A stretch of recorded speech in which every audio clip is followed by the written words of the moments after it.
Hello everyone, Andy here, and here's what you can look forward to in today's episode. In today's episode, in a recording done prior to the Micah Parsons trade, I was joined by Steve McGuinness and Luke Campbell as we predict the upcoming 2025 NFL season. Steve gives his take on his Eagles as we predict each NFC division from 4th to 1st. The vibe coming out of the team, the whole franchise, the calmness about the franchise in the off-season.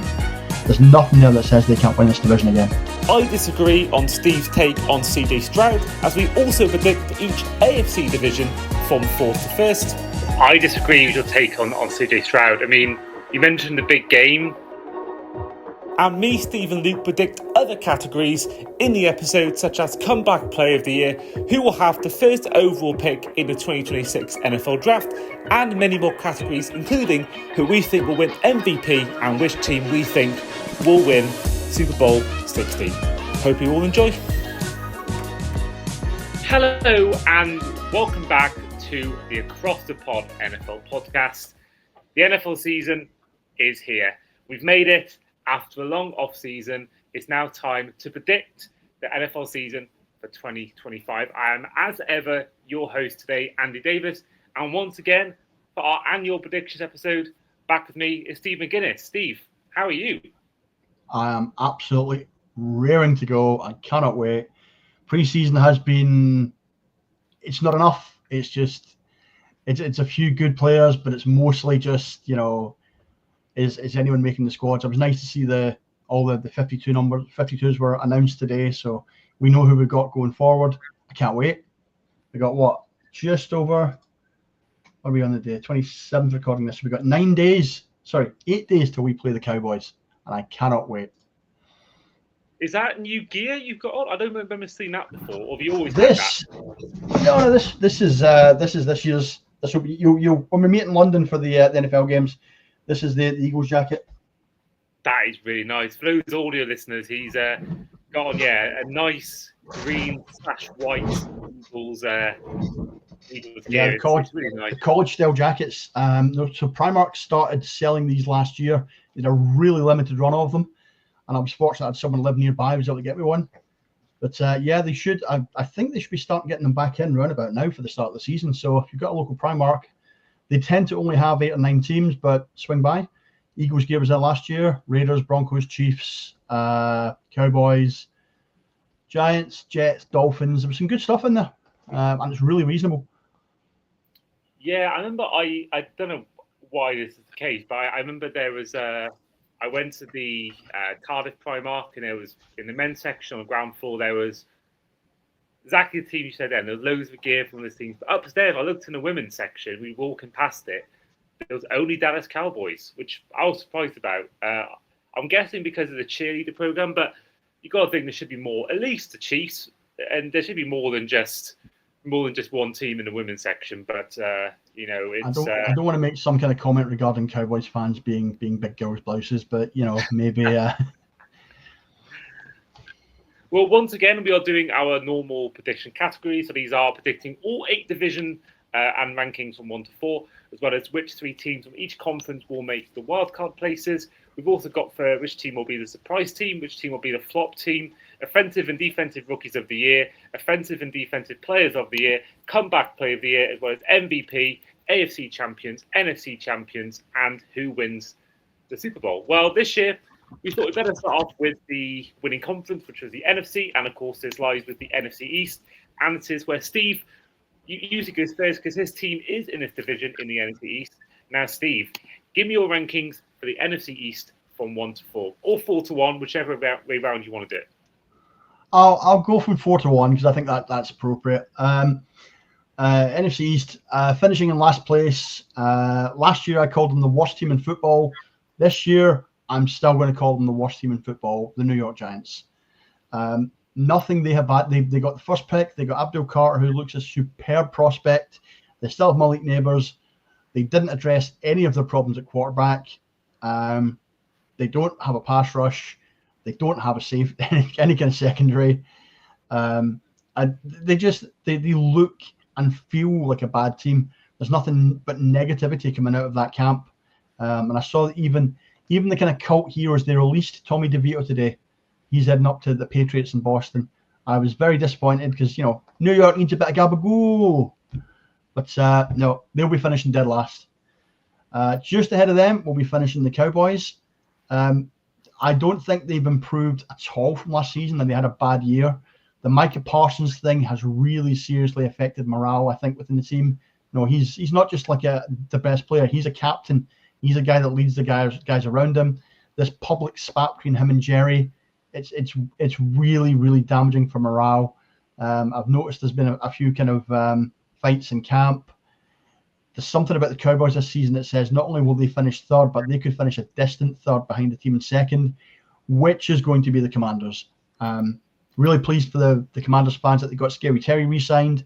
They will be the team that pushes us the hardest this season. Not just, I think, in the division, but we'll probably end up playing them again in the playoffs like last year. Daniel's come into his second year. Not sure if he'll have second season syndrome, but he looked, by all accounts, a franchise quarterback last year. I really, really like the look of him. And then us. We did the season prediction for the Eagles, and I explained to you that really all we'd lost, I think, was we lost a couple of captains, but we already had rookies coming through that were showing real promise, that gelled really well. I haven't seen anything that we've added or lost in the off-season that's really weakened us significantly enough to say that we won't win this division. It might be a little tougher in the Super Bowl this year when we get there, because we will. But yeah, there's no reason why the Eagles, based on the team, the vibe coming out of the team, the whole franchise, the calmness about the franchise in the off-season, there's nothing there that says they can't win this division again. Well, one thing I haven't alluded to at the start of the episode was that Luke cannot make it. Since he came on for the Bears podcast, he's since announced that he is moving to Australia, and he moves in about a week and a half's time. So, as you can probably expect, he's busy, but he has sent voice notes for every prediction we're doing. He sent us some voice notes. Now, I'm going to try and play it for us now. If Steve can't hear it, then what I'll do, I'll just edit in these voice notes to the episode. So I'm going to give it a go. But here is Luke's NFC East prediction. NFC East winners. This is Luke here. Don't think there'll be many surprises here with what I'm saying. I think the Eagles win it. I'm going with the Commanders being second, Cowboys being third, and well, I can hear that, but I can't hear you because you just mute yourself. I'm assuming, since you're on mute, Andy. I'm assuming because he said the Cowboys were third that he wants the Giants to finish. He expects the Giants to finish fourth. So we've both gone for the same 1, 2, 3, 4. Yeah, I was on mute because I wanted to make sure we could hear Luke okay in the episode. So yeah, Luke's gone for that. I've gone for something similar. I've gone for the Giants in fourth. I do feel that this Giants defense have potential to win them games. I think you think about Abdul Carter, Dexter Lawrence, Brian Burns, Kayvon Thibodeau as well, and I do feel that there's been a lot of hype going around them in preseason. Jackson Dart has looked good. Now preseason should never be a determiner one way or the other, but I do think that with Wilson and James Winston there, I think Wilson isn't the player he was, but I think he's enough to win them games, especially against maybe the lesser opponents. So I think this defense could cause some problems, but I think overall there's just not enough in this squad to, particularly in division games, to see him go any higher than fourth. I've gone for the Cowboys third as well. Now I just feel like, despite all the unrest around the Cowboys, I feel like a team with Micah Parsons, who I think will sign a contract. I think he will eventually sign a deal. So I think if you've got a team with him, CeeDee Lamb and George Pickens and Dak Prescott, I don't think you're finishing fourth. I think, whilst I don't think they're finishing first or second, I just feel like if you've got CeeDee Lamb and Micah Parsons both playing, which isn't because Micah Parsons might not be signing a deal, but if he does, then I don't see him finishing bottom. And then this might surprise you. It may hurt you, Steve. I'm going for the Commanders to win the NFC East. For many reasons. Mainly two reasons. My first reason is because no team's won back-to-back in this division since 2003, I believe. But also, I think when a team wins a Super Bowl, there's a reason why no one won Super Bowls back-to-back for 20-odd years. And I think they've lost Kellen Moore and I think there could be a little bit part of the offense that may struggle with a new coordinator for the first few weeks, and that could make all the difference when it comes to the division rankings. And I think I still think they'll be one of the contenders to win the NFC. I just don't. I think the bedding in process for a new coordinator, maybe a team who has maybe, if you won a Super Bowl, I can imagine you probably lose a little bit of desire to win again. Only certain people can actually have that. The Chiefs have been the only team really, apart from the Patriots in the last 20 years, that have had that desire and gone back again and made the Super Bowl the following year. So, yeah, I think for that reason and those two reasons alone, I'm going for the Commanders to win the NFC East. So did you just say there's a reason no team has won back-to-back Super Bowls for 20 years? Yeah. Until the Chiefs recently. Until the Chiefs, right. Okay, I was like, okay, 20 years? Let me just go back. How many times did the Patriots win under Brady? Yeah, it was quite often. Back to back. It was from when Brady won his second Super Bowl, or they won 2 in a row, 3 in the first 4 years. No one won back to back until the Chiefs won it against the Niners a couple of years ago. Yeah, fair enough. Yeah, just going through the results. You're right. It was just the Chiefs. I think the Patriots have made 3 Super Bowls in a row. Seahawks make back to back, and they should have won back to back with the Legion of Boom, but no, it's. Yeah, we all know how that went. We all know how that particular choice of running play on the goal line went. Not the greatest, not the highlight of Pete Carroll's career. Not something he'll want to be reminded of this year at the Raiders. Absolutely. Well, let's head into our next division, which is the NFC North. Now, of course, this is where Luke goes first because he is the Bears fan in this podcast and they are in his division. So let's head over to Luke's prediction for the NFC North rankings. NFC North. Now, I think this is really interesting, and we talked about this in a season preview. Now, I think the Lions will still be good enough, actually. But I actually think the Vikes might end up sneaking the division.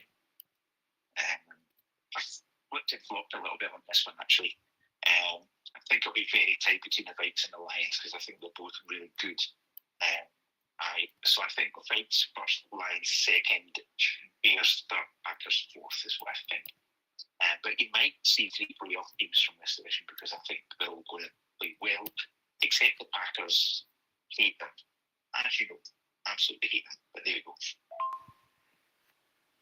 Is there ever a year where Luke Campbell does not put the Packers fourth in the NFC North? I feel like every year Luke does put the Packers fourth, which is, if anyone doesn't know what team he supports by now, that statement alone would tell you which team in the NFL he supports. But moving on to my NFC North predictions. Sadly for Luke, I've got the Bears fourth. I just think that any other division, with Ben Johnson coming in, I'd be a lot more optimistic about the Bears where they'd finish in their division. And whilst, Ben Johnson has been a head coach before, and we've seen a lot of good coordinators struggle as head coaches, I think they'll do well. I just think they're in a tough division. So I don't feel like right now they got enough to really go past fourth for me. Third, I've gone for the Packers. Now, this is a team that I said would win the NFC a year ago. I think, again, it's more to the strength of the teams around them in this division. I think that the Packers are probably one of the most well-coached teams in this division, maybe even the NFL. And they've got a good quarterback, I think, in Jordan Love, but I don't know whether they've got a squad that's going to be as good as the other two teams in this division. Now, I've gone for the Lions to edge out the Vikings for the NFC North. I think that the Lions are going to struggle for the first few weeks because of a loss of 2 big coordinators in Glenn and Johnson. But I feel like with the teams around beating each other in this division this year, I think there'll be a lot of 3-3 records within the division, 4-2s. I think there'll be a lot of teams exchanging wins between each other in this division. And I think that ultimately I think it would hinder them in other divisions. And I'll go on to that later on.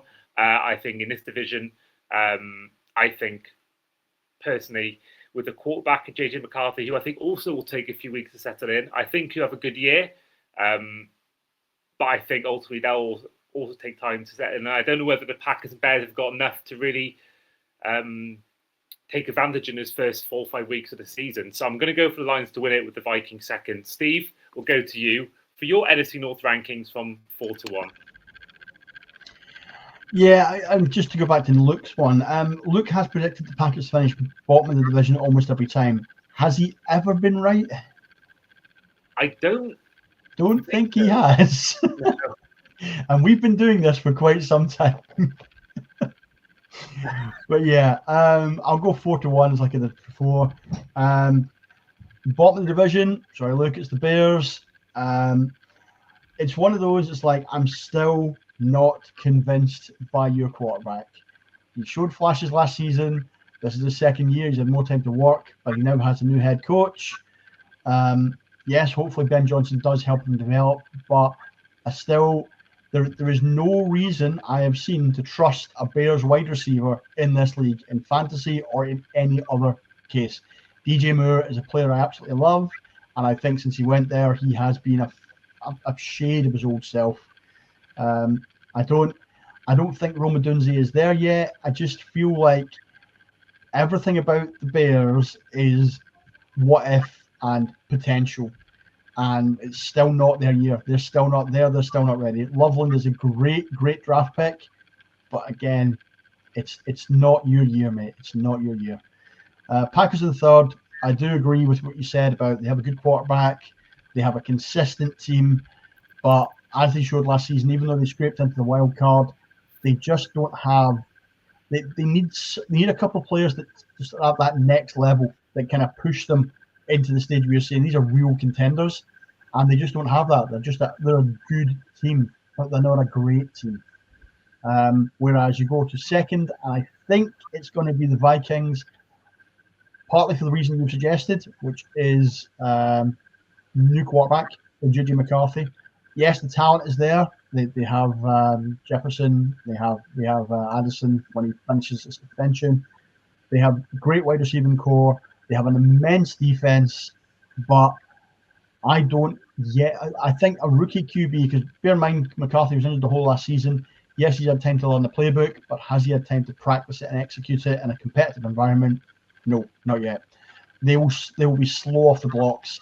I don't expect to see the best out of them till week 4, week 5, by which point I think the Lions could be 3 or 4 games ahead.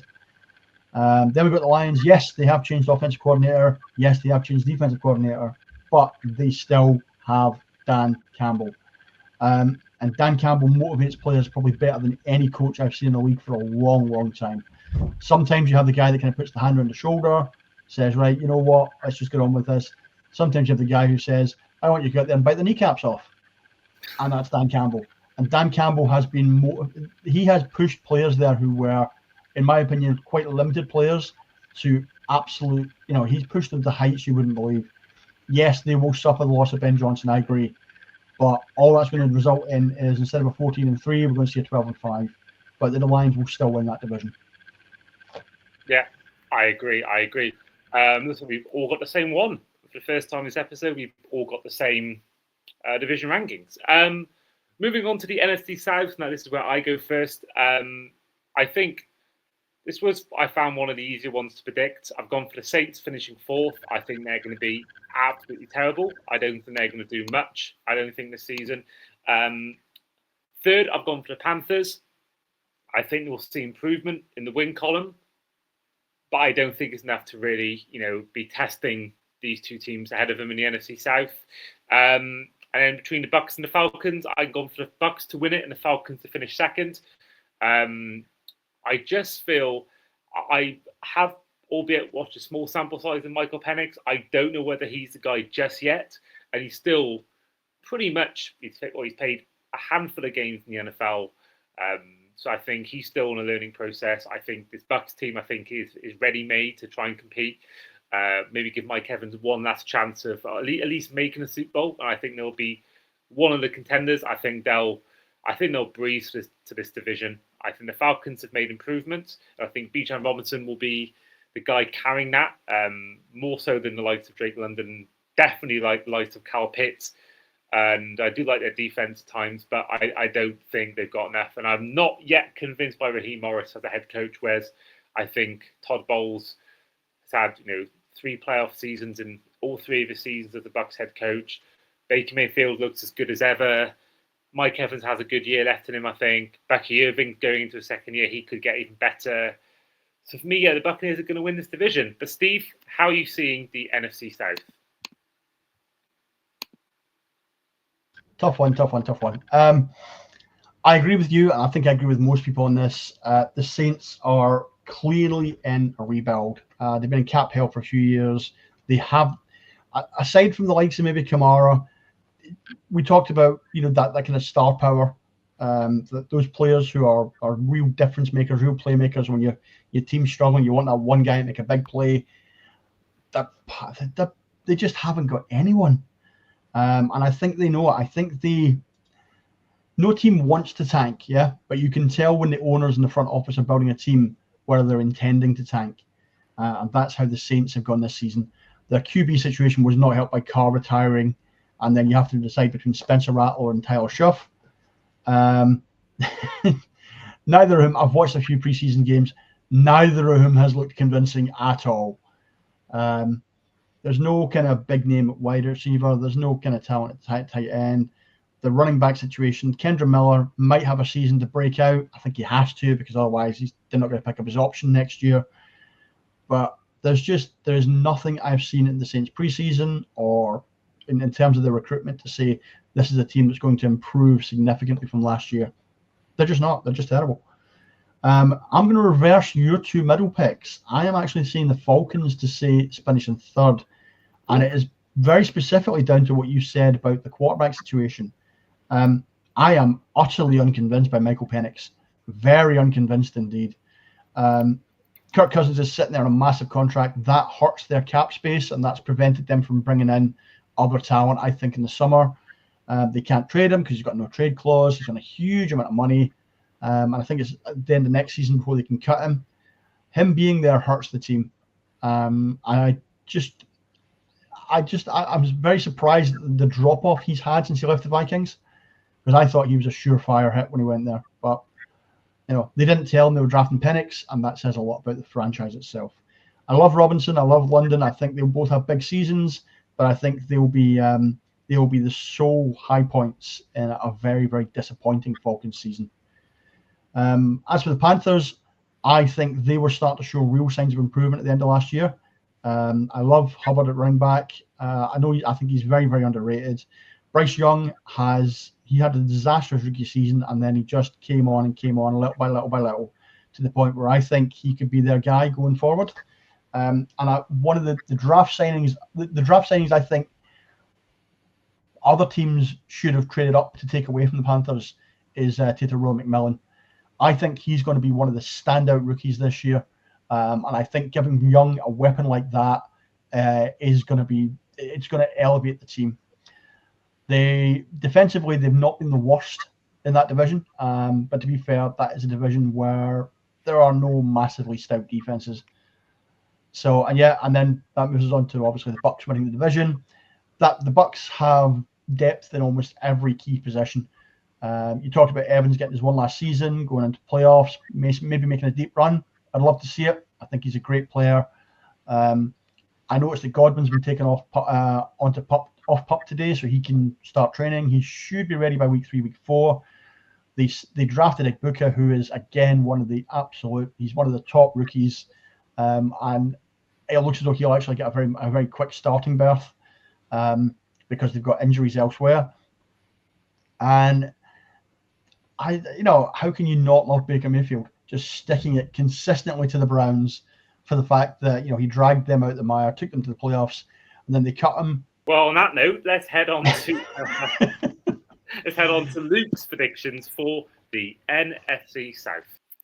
NFC South. Now, again, probably not too many surprises here. I think the Bucks are going to win it, almost by default. The Falcons will be second, most likely. I think it's going to be a race to the bottom between the Panthers and the Saints. The Panthers will probably be slightly better than they were last year, but not by much. And the Saints will be absolutely dreadful. Sorry, Saints fans, don't really hurting. So I think it's going to be Bucks, Falcons, Panthers, Saints. but they're very close between Panthers and Saints. That's how poor they are.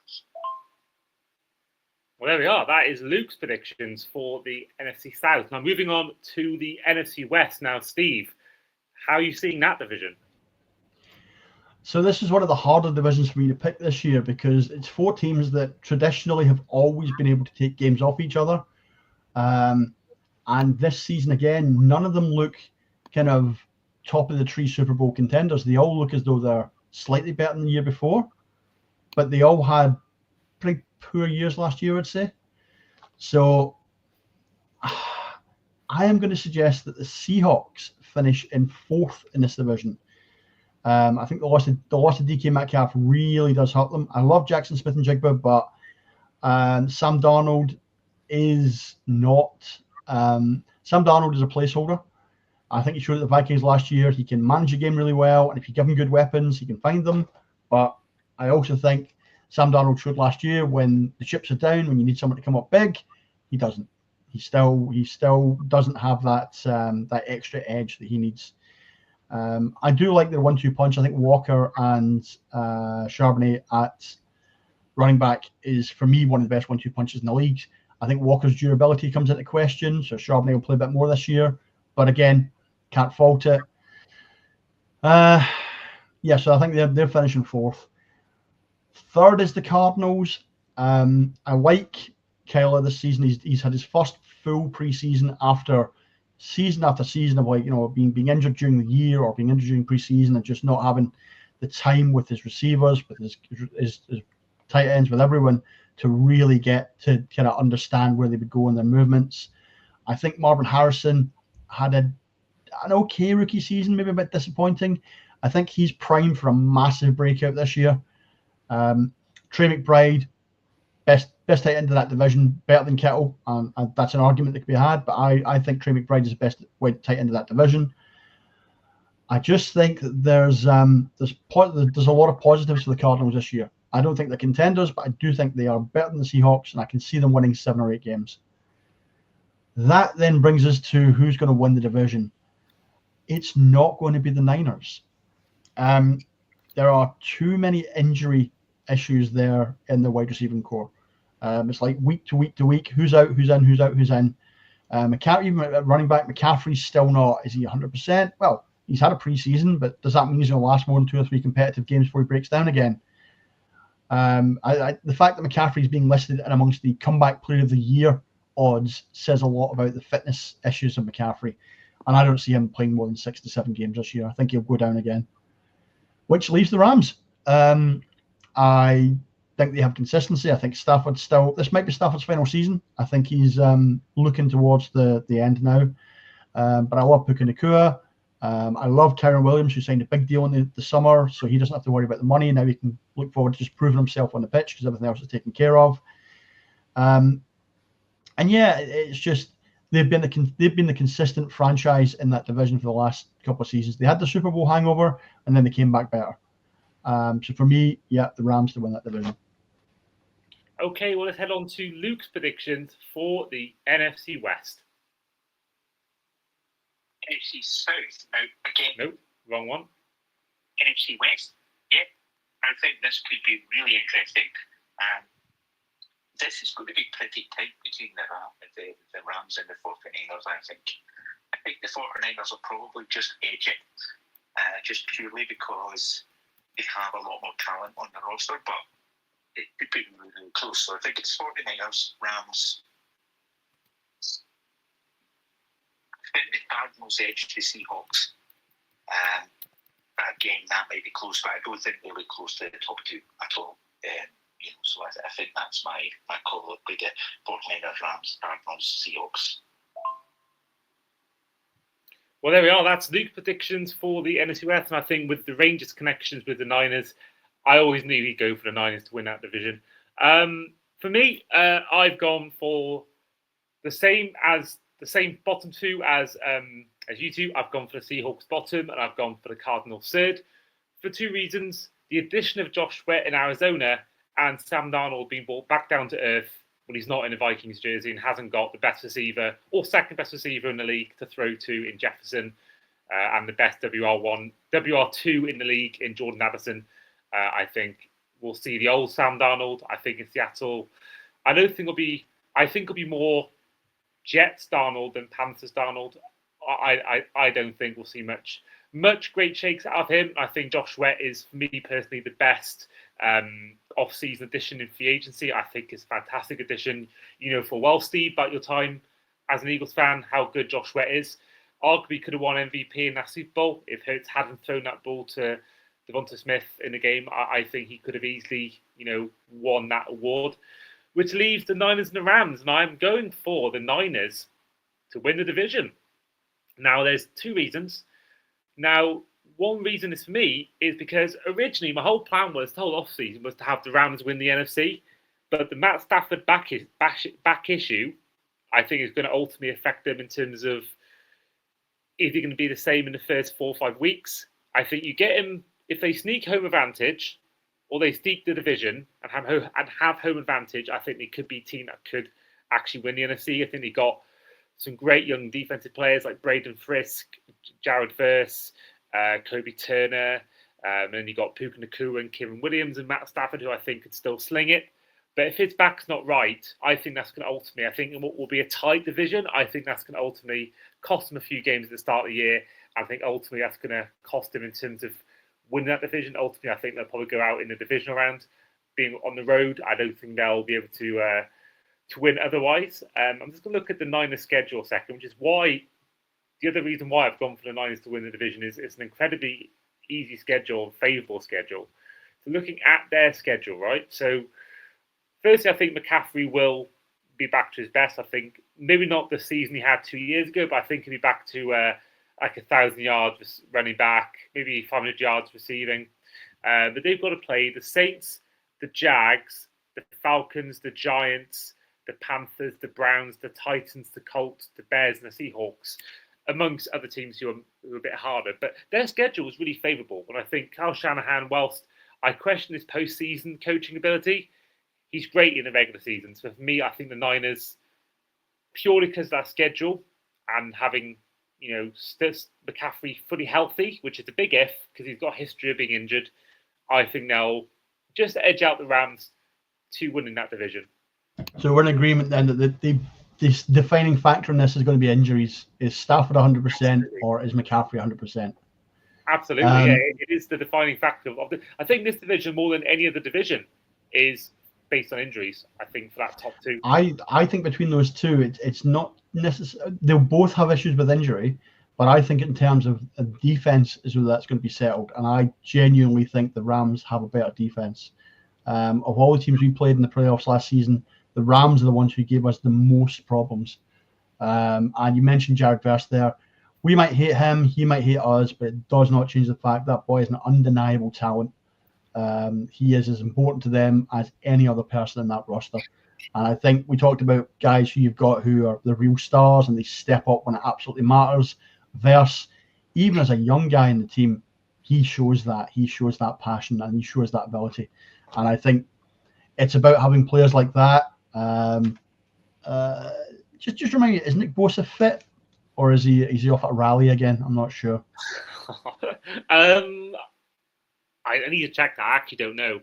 Let me check. Nick Bosa.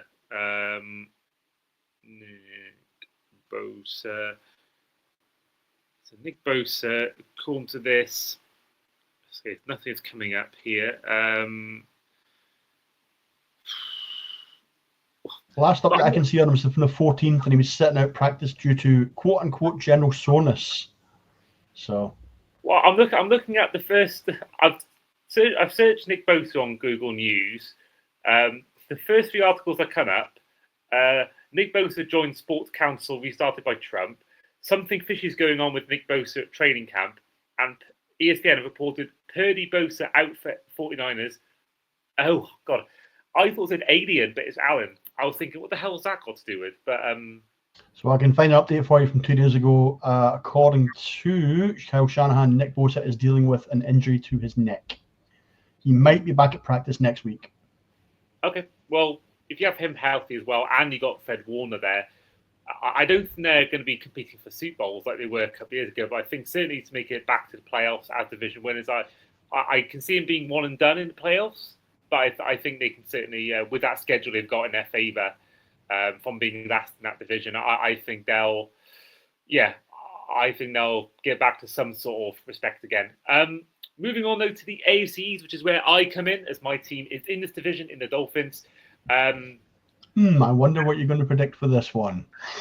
Oh, I already know I can see your prediction already. I know what you're going to be. You always like the crap on the Dolphins. I can already see what you're going to. And the thing is, I love. I mean, I like the franchise. I love. I grew up with Dan Marino as quarterback. I have a soft spot for the Dolphins.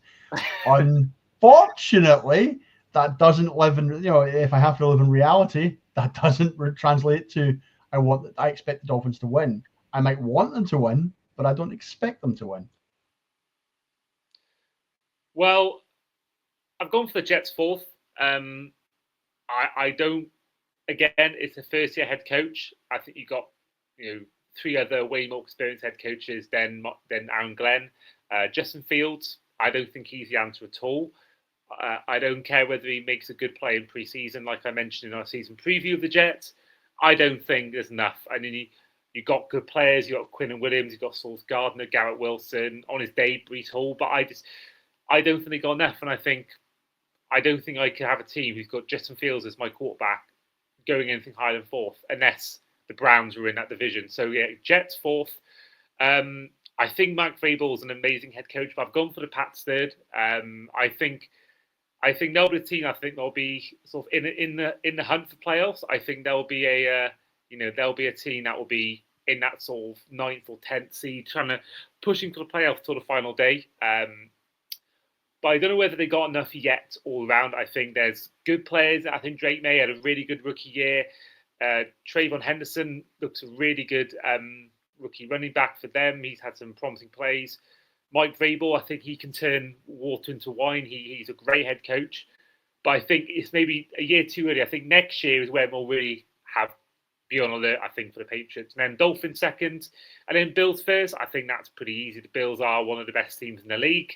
And I think this could be the biggest gap between first and second in the entire of all the 8 divisions. I think, it's much higher than Lions Vikings. It's much higher than Bucks Falcons. Much higher than Niners Rams.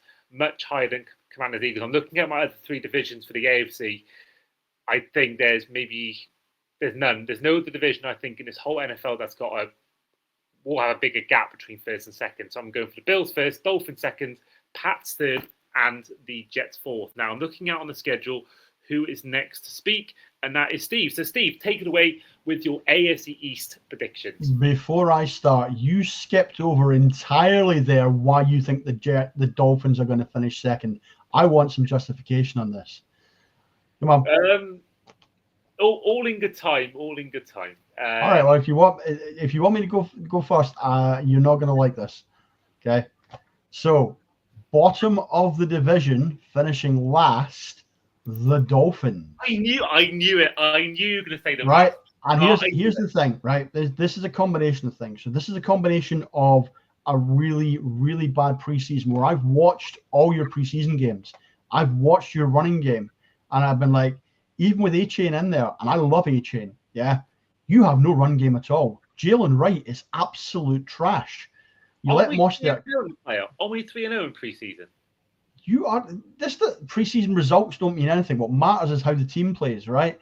There is no heart to that Dolphins team. None at all. Yeah.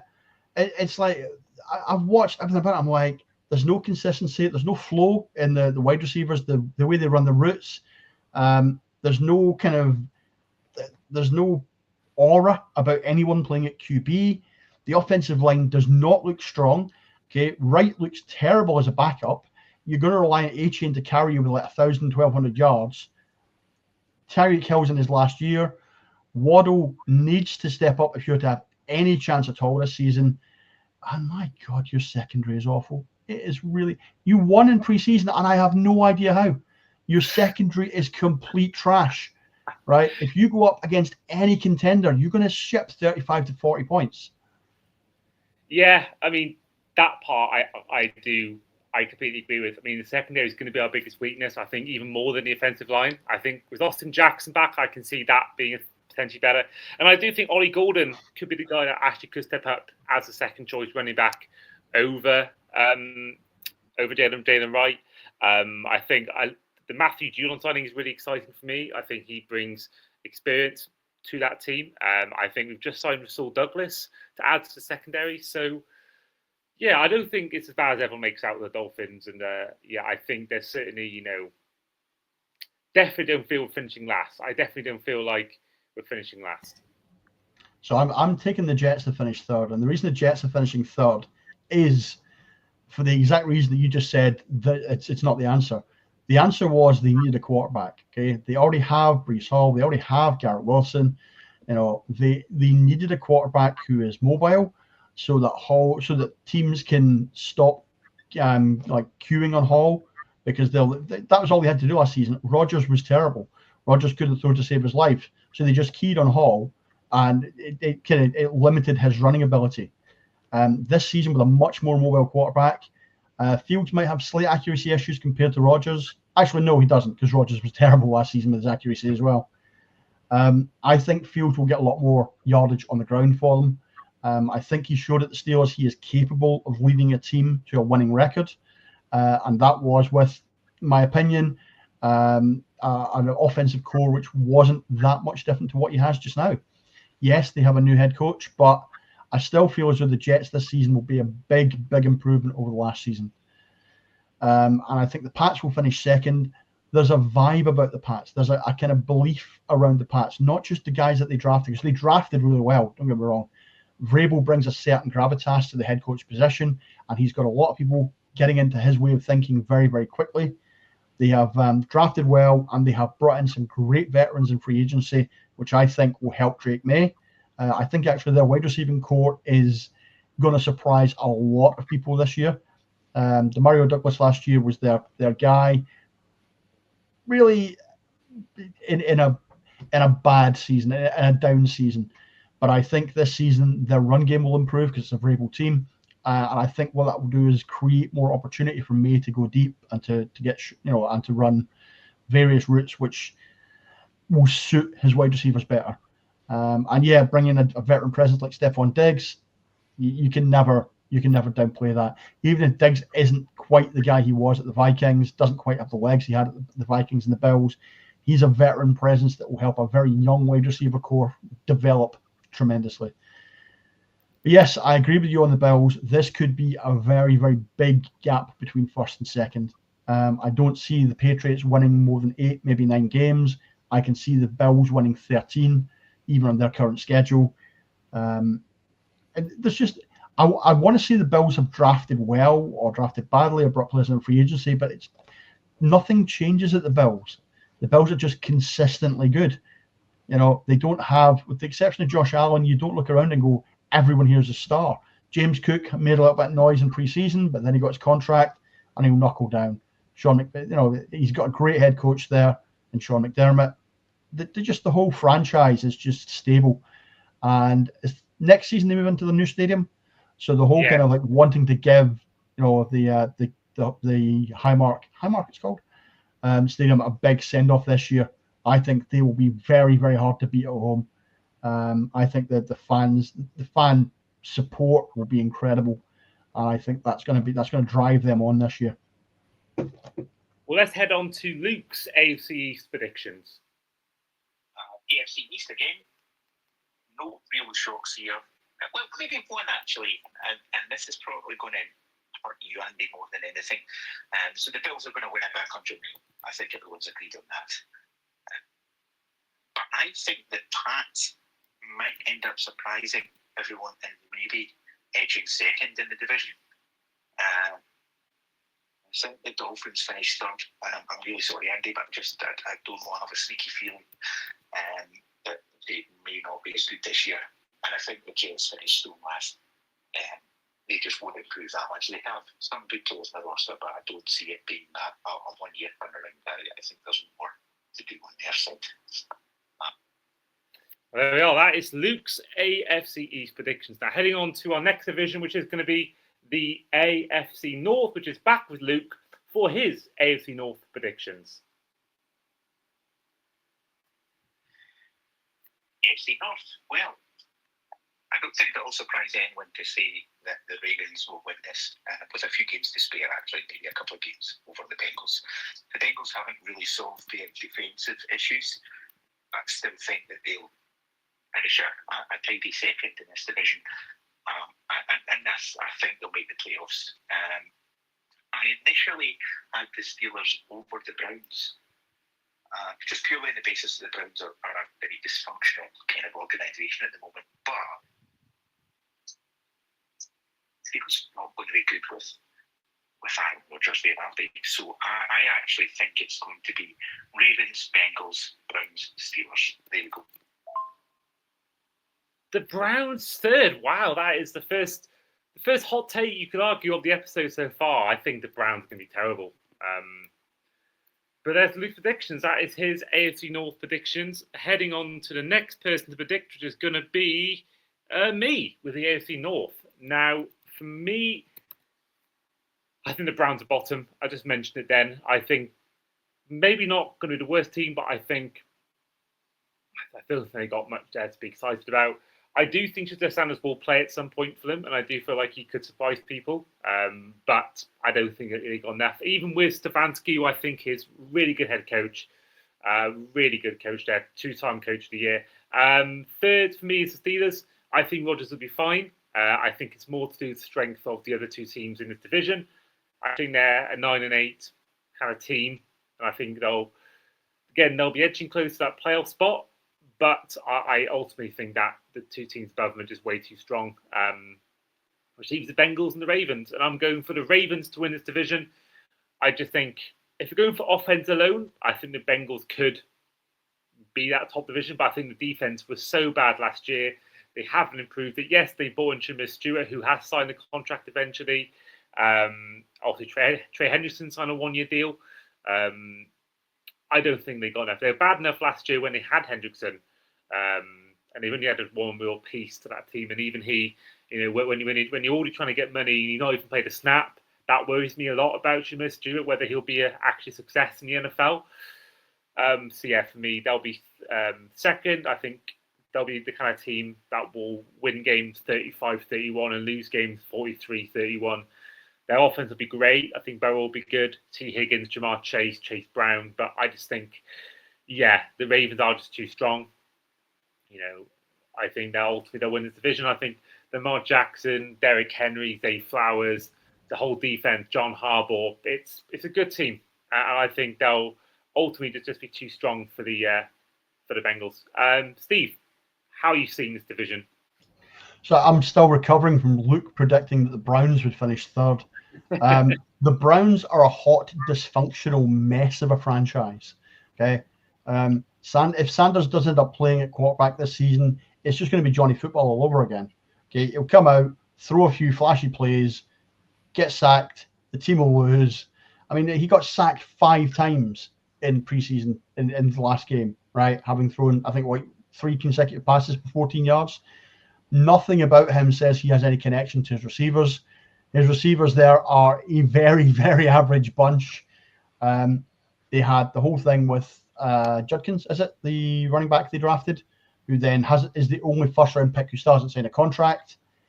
Everything about the Browns is a hot mess right now. Okay, the fact that they won't finish last is only because the Giants are even worse. But between the Browns, you could put the Giants, the Browns, and the Titans and ask them to take a playoff against a lot of college teams this year, and they probably all lose. Then we have third place. It's the Steelers.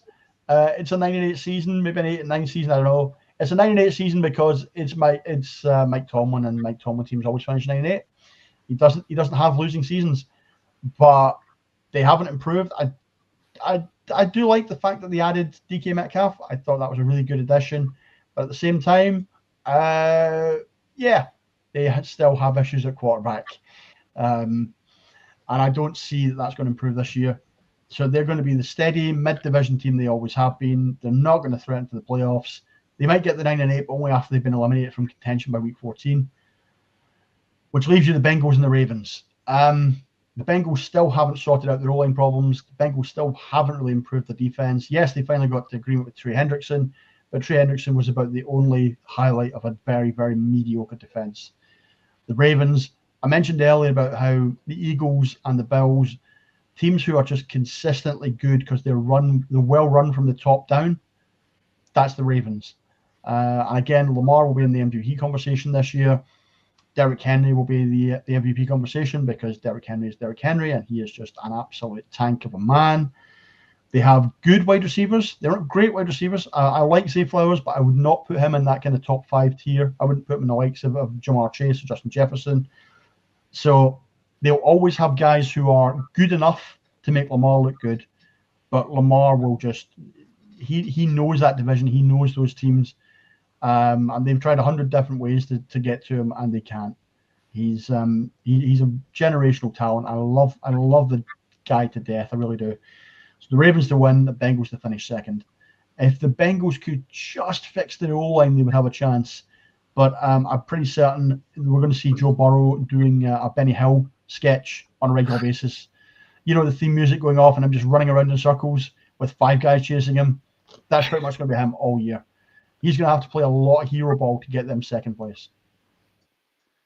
I think he's a one quarterback that can probably do it. A lot of quarterbacks in that situation would struggle, but Joe Burrow was an MVP nominee.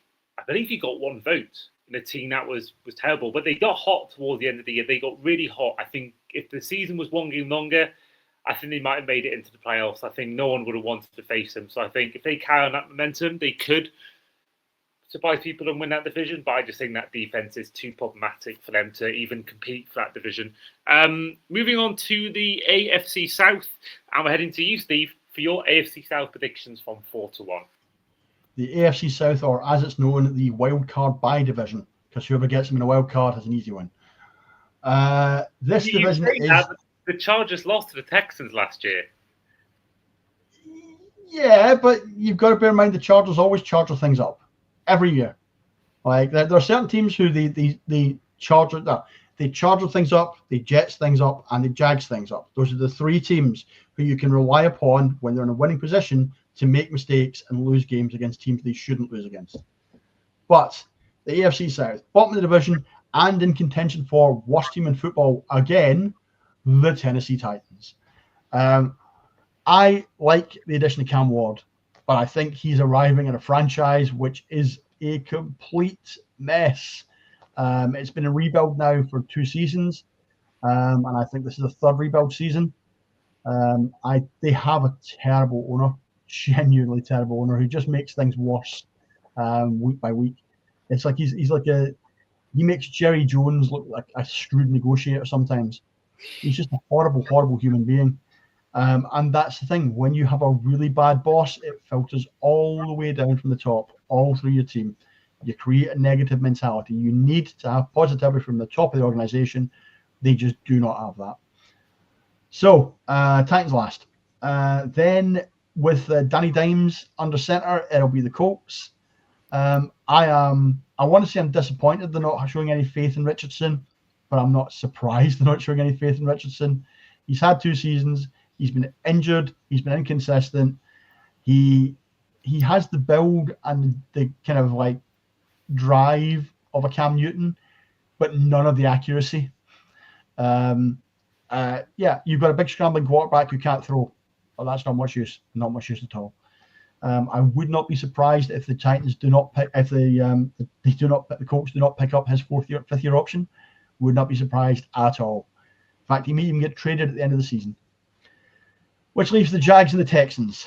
In terms of pure talent in the team, offensively and with a great defense, it would be the Texans. But I'm going to flip the switch this year. And I think the Texans are going to finish second to a resurgent Jacksonville Jaguars. I think there's something about CJ Stroud that puzzles me. He had that great rookie season, and then he fell off a little last year.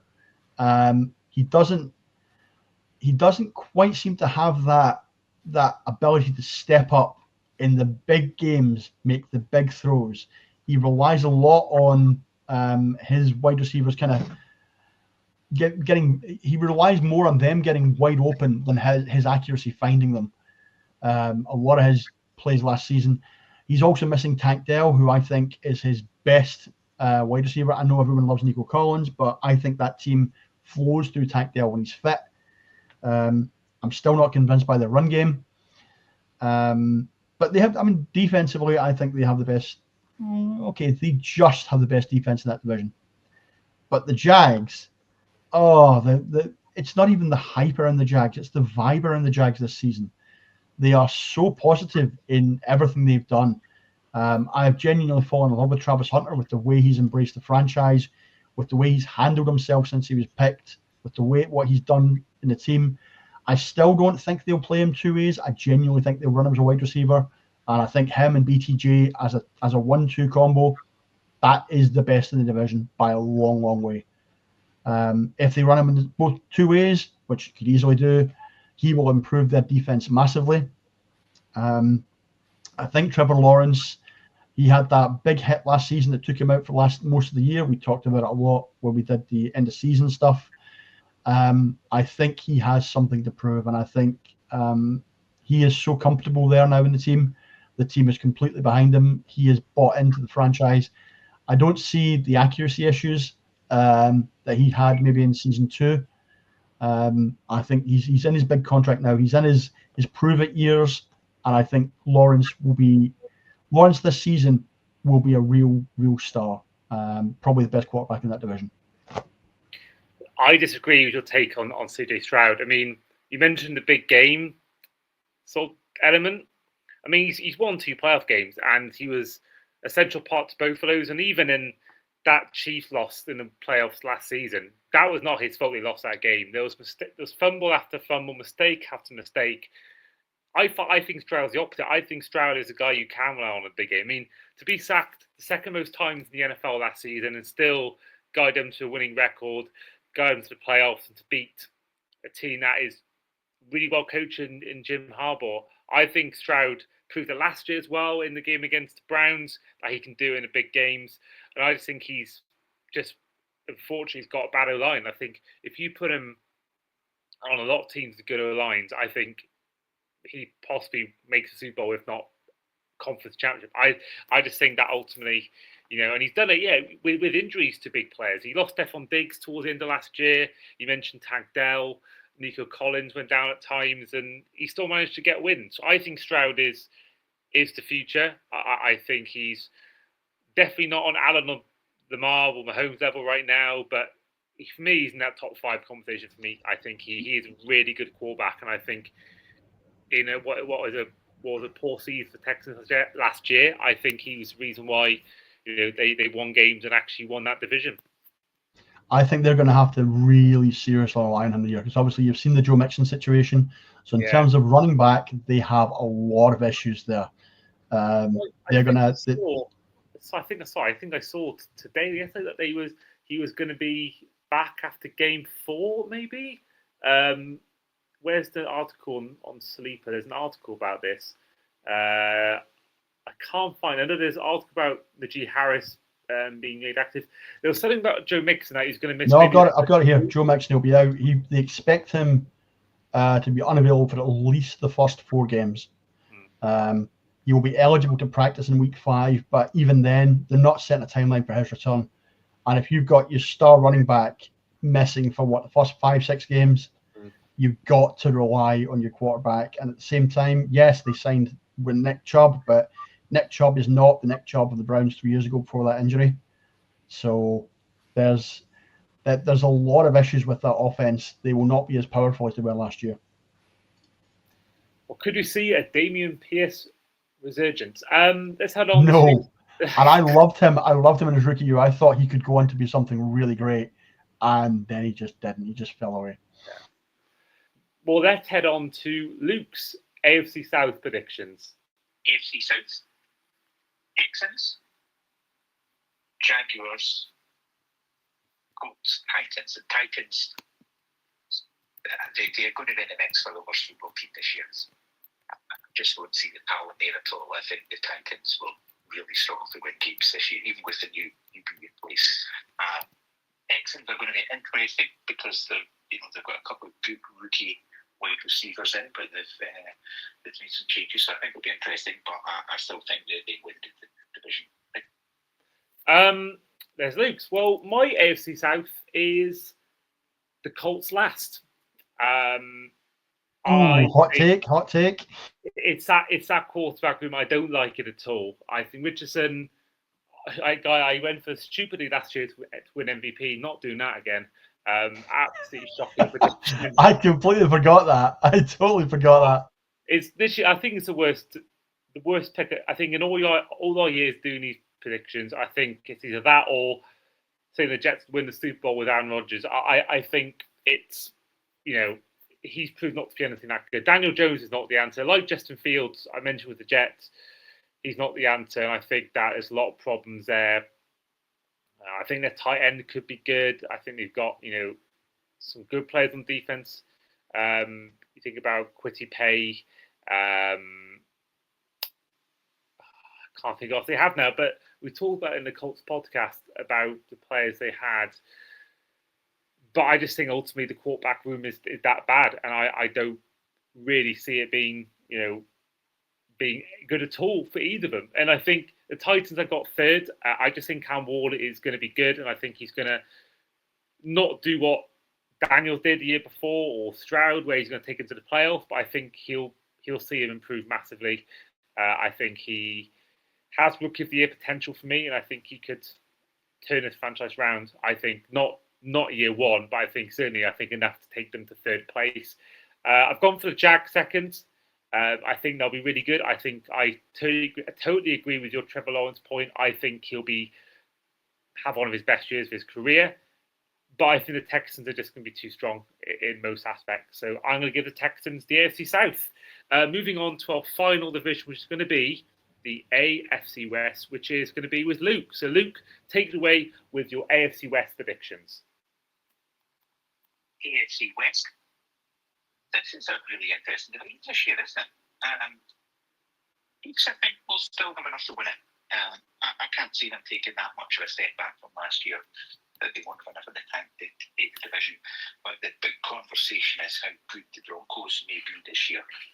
Chris, if you're listening, our friend Chris is a big Broncos fan. This could be a really interesting year for you guys. I think you're ahead of schedule, so I'm going to take them to finish second in the division here, ahead of the Chargers. Just because I think that they are absolutely, streets ahead of where they thought they'd be right now.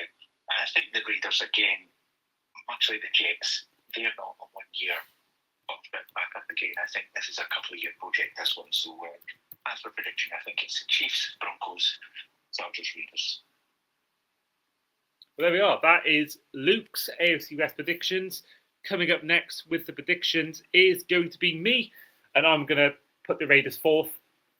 I think they may be the best finishing fourth place team. I think with Pete Carroll there, with the rookie running back in Ashton Genty, you've got a tight end in Brock Bowers, already one of the best in the league. He's only been in the league 1 year. Max Crosby, of course, on defense. But I don't think it's enough. I think Pete Carroll will improve the Raiders. I think they may even... I could easily see all four teams having winning records, but I don't think that's going to happen. I think the Raiders will be 8-9, maybe 7-10. See improvement, but just not enough yet. I'm going for the Broncos third. Now it was a tough choice between the Broncos and the Chargers for second place. I have gone for the Chiefs winning it because I just think that even though they dipped a little bit last year, I think they'll be they'll be fighting again. They'll be back to their best. I think with Kelsey on his his final year of his career, a Chiefs team after losing a Super Bowl is going to be hungry. But I think with the Chargers and Broncos, both got great coaches in Harbaugh and Sean Payton. But I think ultimately, I'm going for the experienced quarterback over a guy who could have a sophomore slump in Bo Nix. I think that's the only reason why, because I love Pat Surtain. For me, the best best cornerback in the NFL. I think he's fantastic. But if I'm looking at the Broncos roster, I think the Chargers have got a better roster personally. I mean, looking at the Broncos depth chart once I get it up. I mean, you got Cortland Sutton, Marvin Mims, granted Evan Engram, J.K. Dobbins. You've got a few players on defense like Talahua Funga, Dre Greenlaw. But I don't know whether I'm a big Jim Harbaugh fan, and I just feel like there you've got, a really exciting rookie running back. You've got Najee Harris as your second choice now, or maybe even first choice. Lav McConkey there. I just think, actually, you know what? Having said all this, when I'm reading out that Broncos defense, actually, I'm going to put the Broncos second. I'm doing a full calling an audible. I think that this Broncos team has. I don't think it's the offense is that great. I think that the defense, to me, looking at it, Jonathan Cooper as well, Alex Singleton. I think this is a good team. And bugger it, man, you just equalised. I'm gonna go for change and audible. I'm gonna go for the Broncos second and the Chargers third. Steve, how are you seeing the AFC West? I think we've all agreed that the Raiders are going to finish last. I like the Raiders, but the Raiders, Pete Carroll is a steadying hand in a franchise that was wobbling a lot. He is brought in there to make sure that rookies like Bowers and Ginty can come through, and that's a good coaching hire in that respect. They brought back Amari Cooper, so assuming they can sort the Jacoby Myers situation, that at least gives them a couple of decent experienced wide receivers. I do think Ashton Ginty is going to be an absolute star. Maybe not this season. I think they still need to sort out some O-line issues.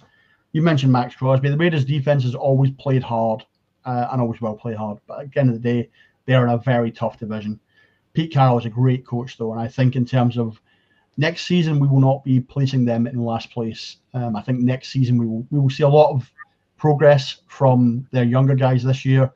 Again, they'll have a decent draft pick next year, and I can genuinely see us next season talking about them in third, maybe even second for the division. But right now, definitely still in a rebuild.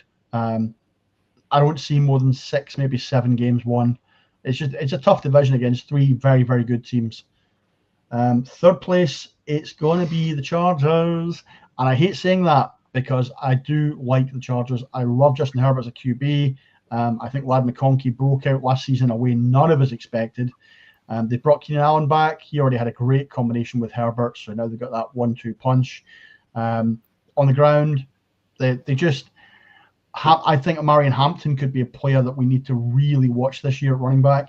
Harbaugh developed running back really well. He develops his play call. His play calling for run plays is excellent, and he is a tank of a player who I think will be probably in contention for Rookie of the Year.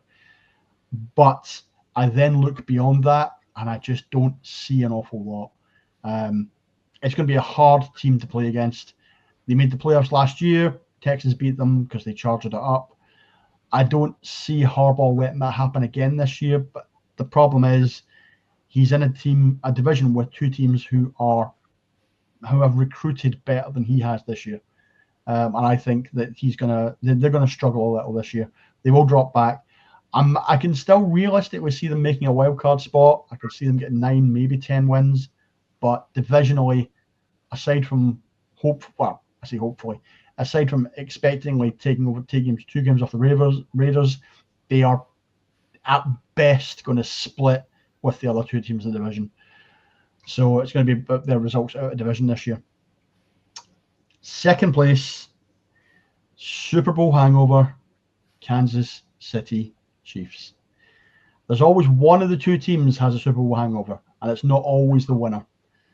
We've seen it in other years. I remember when the Niners lost their Super Bowl, and they fell off massively the following year.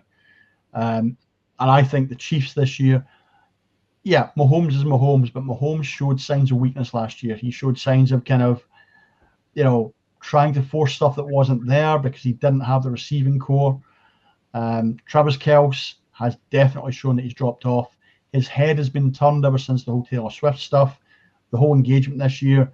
I don't think he's going to be quite the player everyone expects of him this year. Their run game, I still think is suspect. Pacheco is their guy, but Pacheco is not. You don't talk about him in terms of the top 10 running backs in the league. Which leads you to, where's the depth at wide receiver. Rashee Rice is suspended. Xavier Worthy is probably going to get suspended. Would you want to rely on Hollywood Brown to take you into the playoffs? I wouldn't. I just think that it's not about Mahomes' talent. Mahomes' talent is undeniable. It's about what he's throwing to. And realistically, what he's throwing to is nowhere near a top 10 wide receiver core. Not in, with Rice being out for 6 games and Worthy probably being out for at least 3 when his suspension gets sorted. I feel like they're going to have to rely very heavily on the defense to keep them in contention this year. Which brings me to the Broncos, who were a surprise last year. Bo Nix, I said when I've done various previews this year, Bo Nix surprised me. I did not expect him to come in and have the connection he has with his players. I didn't expect him to have a downfield threat. I thought he'd be the classic rookie of everything's short yardage, everything's careful. It's a Sean Payton team. Let's get the run game going and then just see where we go from there. I thought they were in a rebuild last year. They absolutely were not. The guys they had coming in as rookies absolutely stood out. The recruitment in the summer has been great. I think in RJ Harvey, they could have a franchise running back. Keep an eye out for him this year. He's not been talked about a lot because he wasn't one of the top 5 pick, but I think he fits the Peyton mold perfectly. And I think we could see big things from him. And that's why I think the Broncos will just steal this division. Oh, also they have Cortland Sutton, who is, and I don't care what anyone says, the best wide receiver in that division. Oh, hot take. Moving on now to our next category. We've done all the 8 divisions. We're now going to go through our 3 wildcard teams, starting off with the AFC. So I'm going for the Broncos. It's my first of the 3 AFC wildcard teams. I'm going for the Bengals. It's my second of the 3 wildcard teams in the AFC. And I'm going for the Dolphins. A bit of a homer pick. Support the boys. And I think we'll find a way in.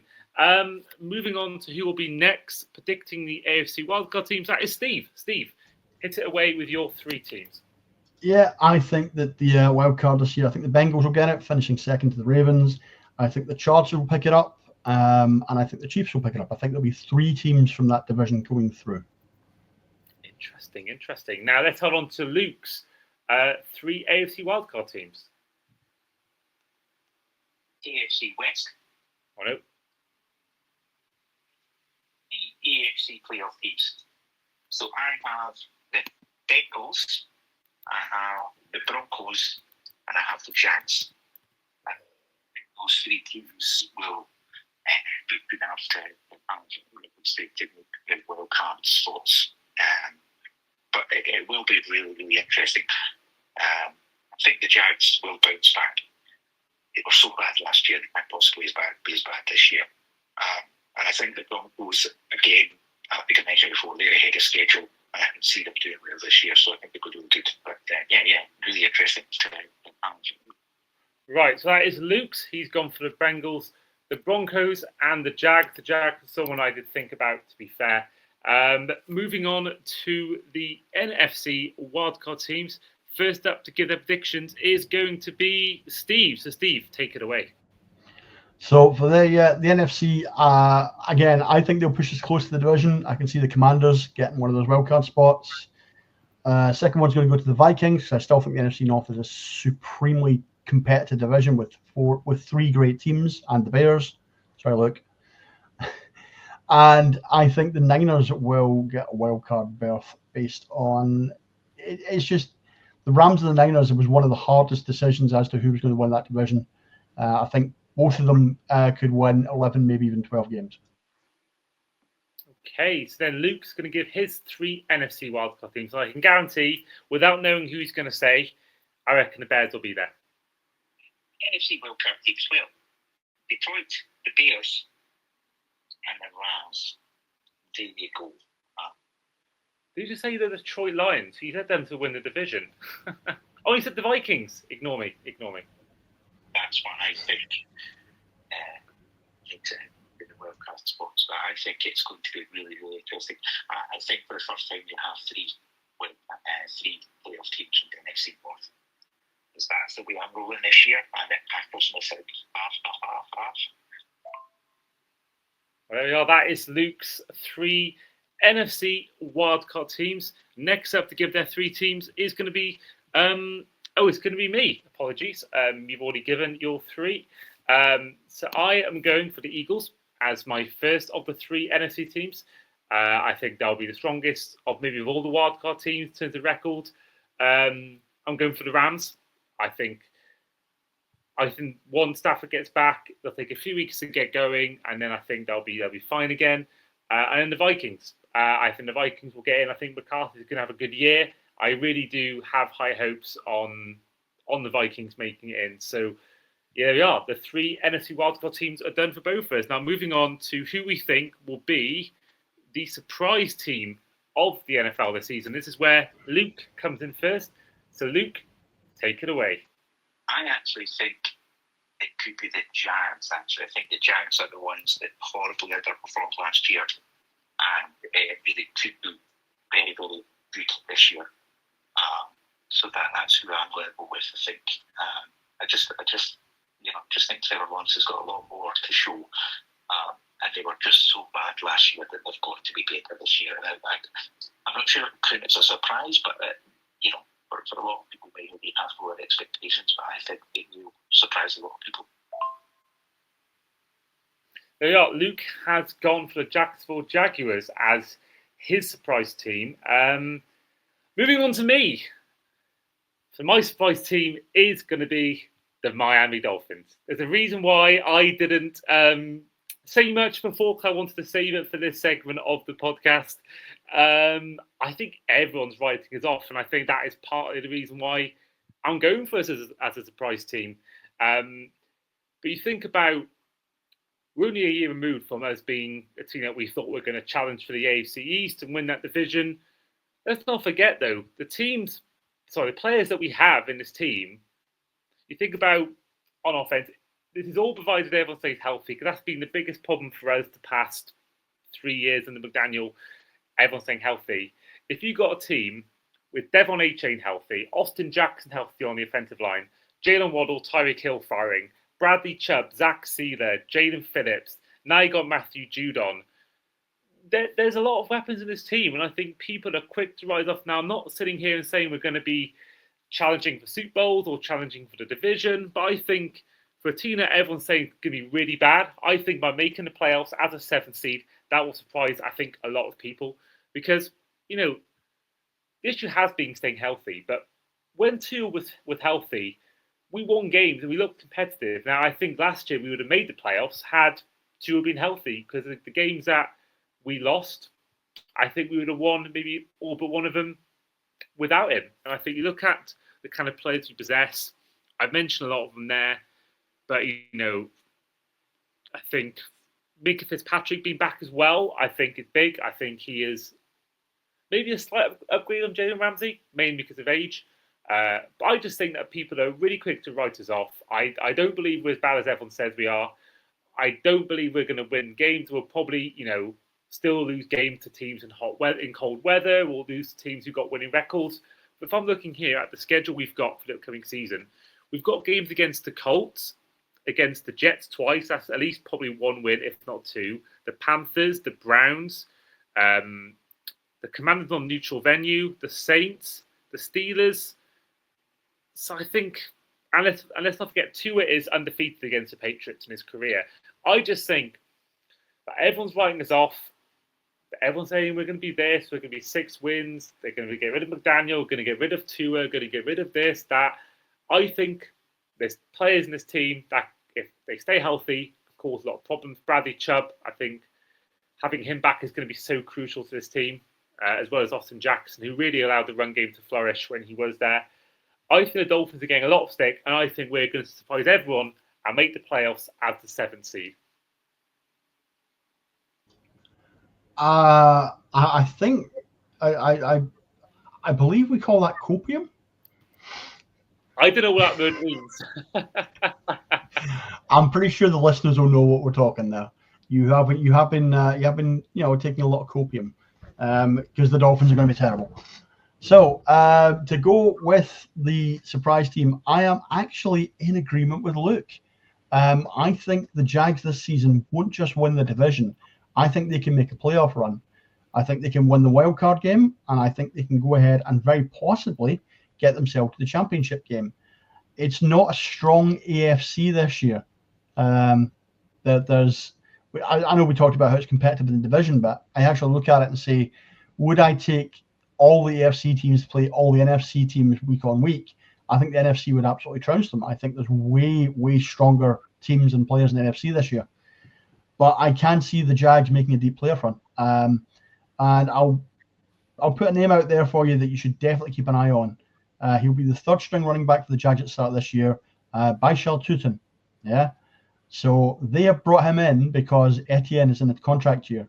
So they are contemplating, do we pay Etienne or do we let him move on? Do we trade him after this year? Tutin was he just looks the part. He looked the part in college. I think he'll fit beautifully into that Jags offense. I think he could very quickly challenge Tank Bigsby for the RB2 role. And I think he has the potential and ability to be the guy for the Jags to say, we'll move on from Etienne after this year. Although I genuinely think Etienne is a superb runner. I think if they do move on from him, it's a mistake. I think he's one of those guys you should pay. Okay, now, flop team. I found this one just the hardest to predict. I don't really see many teams properly flopping. I didn't.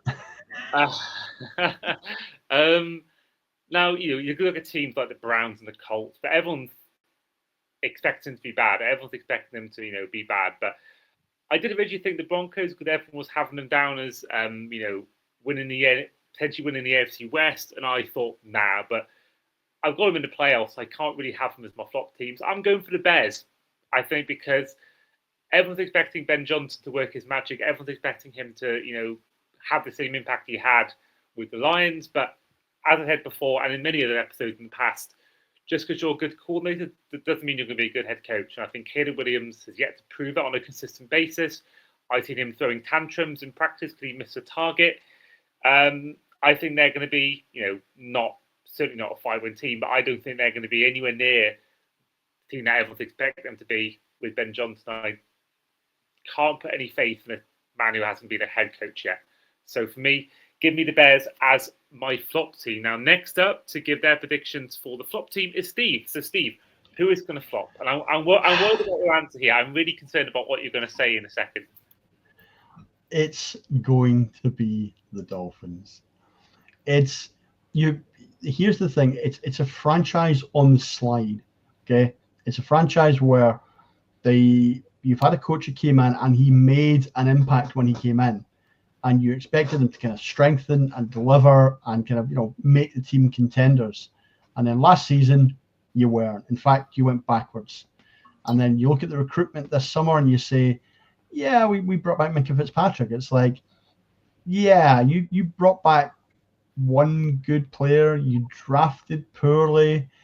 There's still a problem at quarterback in that you don't even know if Tua is going to make it past 5 or 6 games. Okay, even when he did play last season, he doesn't look like the guy he was before those concussions. He isn't slinging it the way he was. It's much more controlled. It's much more compact. And that hurts players like Tyreek Hill, who really thrive on that long ball. It hurts guys like Jalen Waddle, who can, get themselves free in that kind of mid-range. Your defense is your defense. It's stale. Okay, it's stale. It's not...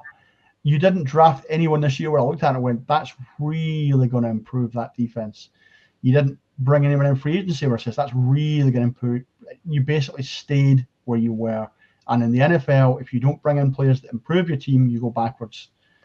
Yeah, fair enough. You brought Minka Fitzpatrick back. Great. You brought back a player who didn't have the best season last year in Pittsburgh. Isn't going to be the difference maker, I think, this year for you.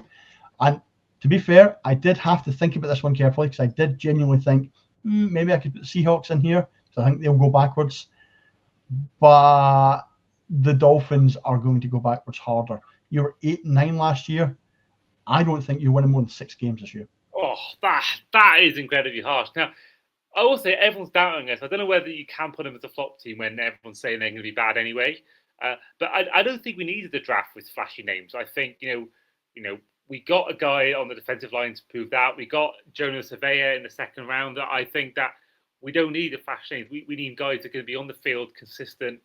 So I don't think we need the flash plays. I just think we need guys that are going to work hard and work well for the team. So I'm not particularly worried about it not being a flashy draft. I don't think we need that. And, just because they're a flashy name, that doesn't mean they're going to work out in the NFL. So that's not a worry for me. I think the secondary is the biggest worry. But I just think if you get Hill back to somewhat his best and Waddle stays healthy and A-Chain stays fit, this offense, I think, can cause some problems. I really, really do. But let's head on to Luke for who he thinks will be the surprise team the flop team of the NFL season in 2025. The Steelers. Aaron Rodgers is going to flush him down the toilet. That's exactly what's going to happen here.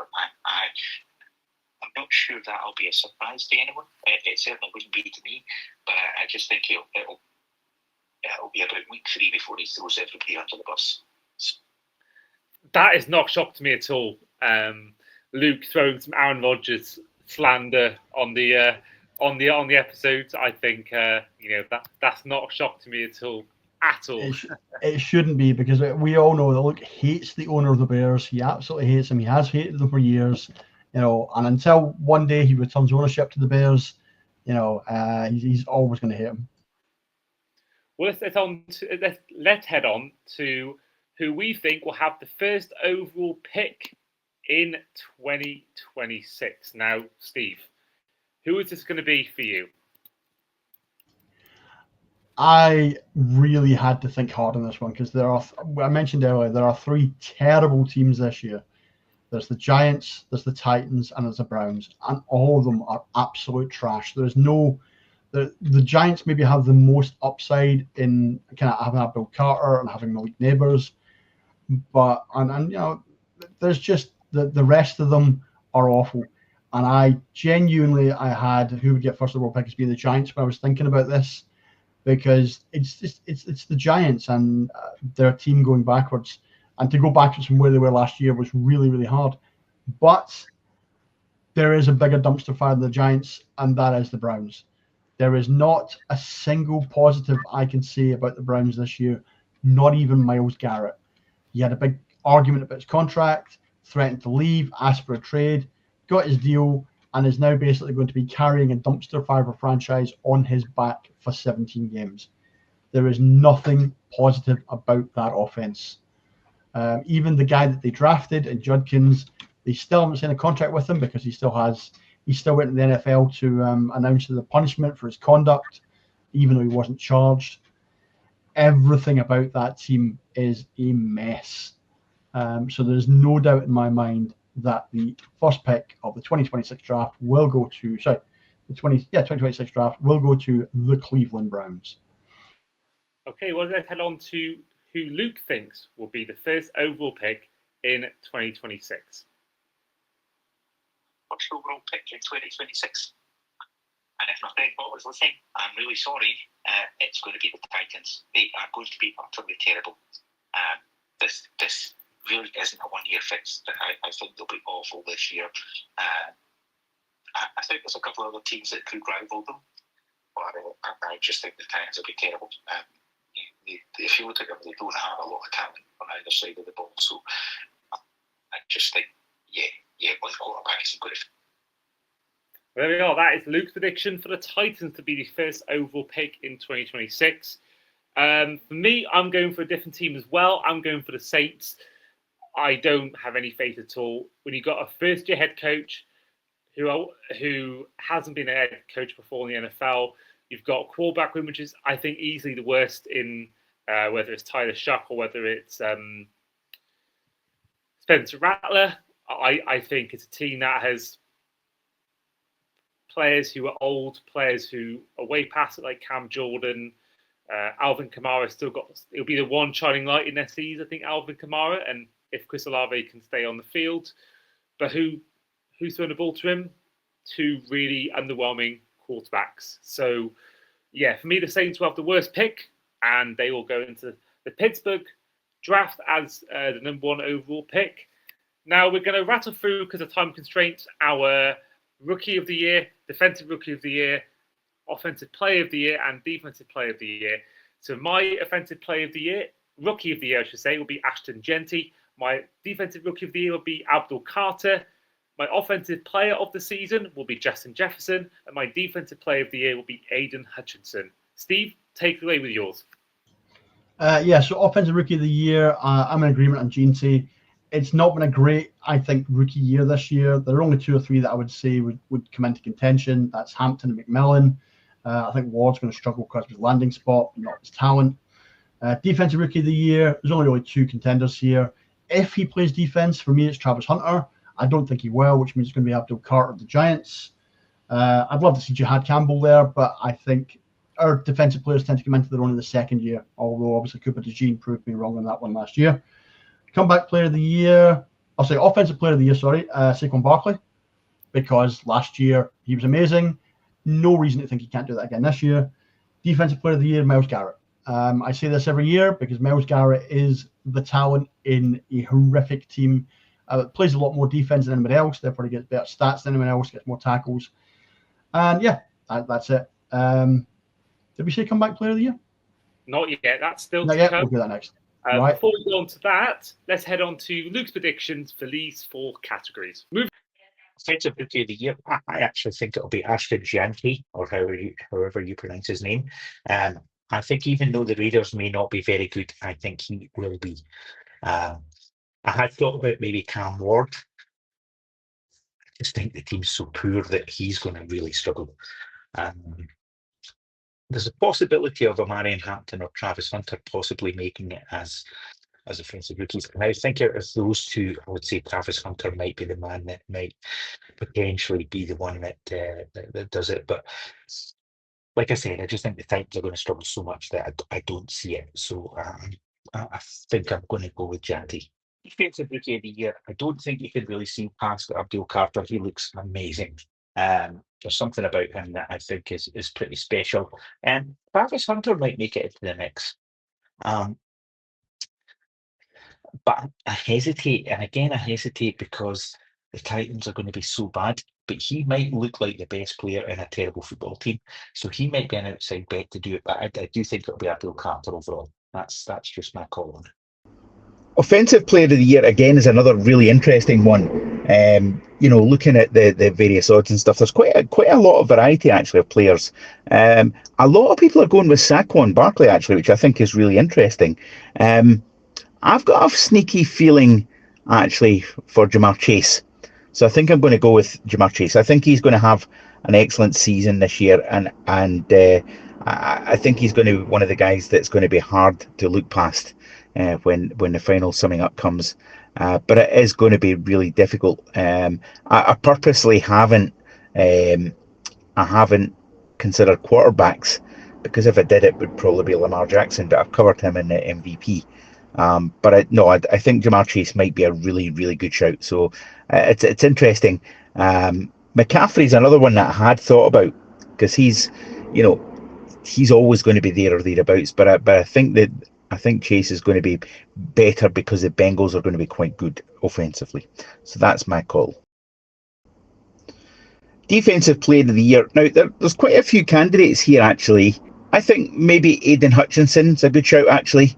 Or possibly Myles Garrett. Micah Parsons, possibly. I mean, it's a tough division, so it's difficult to know. I'm going to go with Aiden Hutchinson though. I think he's great. I love him. So that's my choice. Moving on now to comeback player of the year. So for me, I'm going for what might be a first in NFL history, a guy to win both comeback player of the year and defensive player of the year. I'm going for Aiden Hutchinson to win that award as well. Looking back at it, I don't recall anyone has done this before in history, won both in the same year. It's a guy that I think was destined to win defensive player of the year last year. I was with you, Steve, the day it happened against the Cowboys. I'd left at this point when it happened, but I think when he got a team that I think will win their division in the Lions, to have a lot of primetime games as a result of that and being good last year, I think you got a guy who's going to be in the spotlight more on a team that's winning games. And if he's a guy who's getting the same numbers as he was for the last few years, I think he'll be the guy they'll look to win it.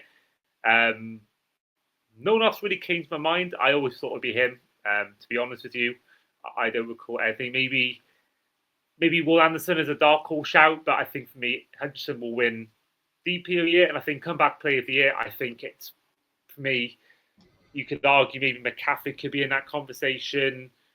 But again, you got Aaron Rodgers could be with a shout if he has a good year. But for me, there's no one else but for me to win comeback player of the year other than Aidan Hutchinson. Steve, who are you picking? Trevor Lawrence. I think he lost most of last season following that dirty late tackle. I think he's come back from that well. I think he's trained well with the team. I think he's got a really good understanding with BTJ and Hunter now that he's arrived at the team. I think this season is his season to ball out. I think he's had his year where, things didn't go quite right after signing the big contract. The team has complete faith in him. He has a lot of confidence in the guys around him. They've drafted well, and I think this is the season that Trevor Lawrence, I think football Jesus will finally come home this year. Okay, so next up we're going to go to, before going into our AFC champions and NFC champions, let's go on to the MVP. Steve, who was your MVP pick for 2025? The problem with this debate is every year it's, will it be Lamar Jackson or will it be Josh Allen? And honestly, now that he has fit players in Chase and Higgins and Burton, I think this year, if he stays fit, it's Joe Burrow. We saw what he did last year in the last 6 games, and that was coming back off an injury with half a team. This year, he has no real injuries in his wide receiver core. He has a good running back who kind of take the pressure off him. Yes, they have a bad O-line, but as he's proven year on year, that's no kind of deterrent to a great quarterback. Make no mistake, Burrow is a great quarterback. I think this year his numbers will be something special. I think he could easily outdo both Allen and Lamar in terms of not only passing yards, but in terms of touchdowns. Maybe not as many rushing touchdowns as those two, but definitely, even in a team that probably won't win the division, will make the wild card. If he stays fit, and if his wide receivers stay fit, it's Joe Burrow. Okay. So, for my MVP, I mentioned before, last year I went for Anthony Richardson, which is a horrendous pick. Went for Trevor Lawrence, I think, the year before that. I'm going for a safe pick this year. I'm not taking any risks with my MVP pick. Now, I'm going for my same tactic of not having a guy who thinks going to win the Super Bowl, because I think only one player's done this since Kurt Warner in '99. That was Patrick Mahomes a couple of years ago. So this is a little spoiler into a team I don't think is going to make the Super Bowl or win it. I'm going for Lamar Jackson. I think you'll have that recency bias taken out of it now, because I think in a way, him winning it twice in a row before, I think might have hurt him in the voting process. People were probably bored of voting for him, because he could have easily won it last year. And I think with a Ravens team that's going to win a lot of games against, an average team in the Steelers, a poor team in the Browns, both those teams twice a year, a really poor Bengals defense twice a year, that's 6 games where he could really get the numbers up. Again, they've got a lot of primetime games. They're going to be on TV a lot as well. So yeah, I'm going to go for Lamar Jackson. I actually didn't get on to Luke's comeback player of the year. So let's hear his comeback player of the year and his MVP. And let's head on to his as well, his AFC champion and his NFC champion. There's a couple here, isn't there? Bradley Chubb, actually, he's a great player, isn't he? And Andy, I think you'll agree with me here that he's pretty special. And I think there's no doubt in the Dolphins missed him last year. So I actually kind of think he'll be really quite something. And I think he will show why the Dolphins are missing him. Although the Dolphins arguably have regressed a lot defensively, but I think he might be a bright spot. I don't know if you could call JJ McCarthy comeback player, because he was a rookie and he was drafted and he never played. So that's the only reason I probably wouldn't call him as the comeback player. But there's a possibility he actually comes out really well, especially in that offense. I mean, that's something else. But I don't think he could be termed a comeback player as such. So I'm going to go with Bradley Chubb. MVP for the season. Obviously, as a Bears fan, I hope it's Caleb Williams with all my heart. But I always have a bet on the Bears to win a Super Bowl, and it's always kind of lost money. So, AFC champions, I'll keep it simple. It's going to be the Ravens. I actually think they are the best team, and we're horribly, horribly unlucky. So I just think that they'll do it. I think they'll be ahead of the Bills and the Chiefs. It'll be very, very tense, as it always is, of course. I need to expect nothing less. But I'm going to confidently ish predict the Ravens. But let's see what if I can put my money where my mouth is. NFC champions, the Bears. Oh my goodness, no, seriously.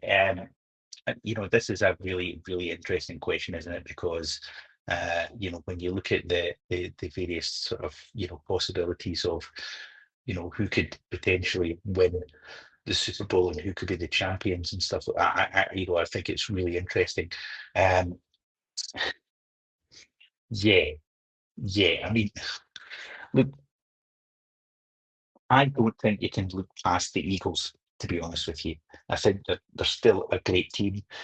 I really hate saying it to Steve here because I know he'll never let me forget it, but I think you've got to look at the Eagles being the team to beat at the moment. So I just think the Eagles will make it and they'll be the NFC champions. Well, there we are. There are Luke's picks. Moving on to AFC champions. For me, I'm going for the Chiefs. I think that I mentioned it before. You got a team that's hungry. I've lost the Super Bowl, and you saw how the Chiefs were when they won a Super Bowl. They were in Vegas. They wanted to win it again, and in Arizona they wanted to win it again, and they did in Vegas.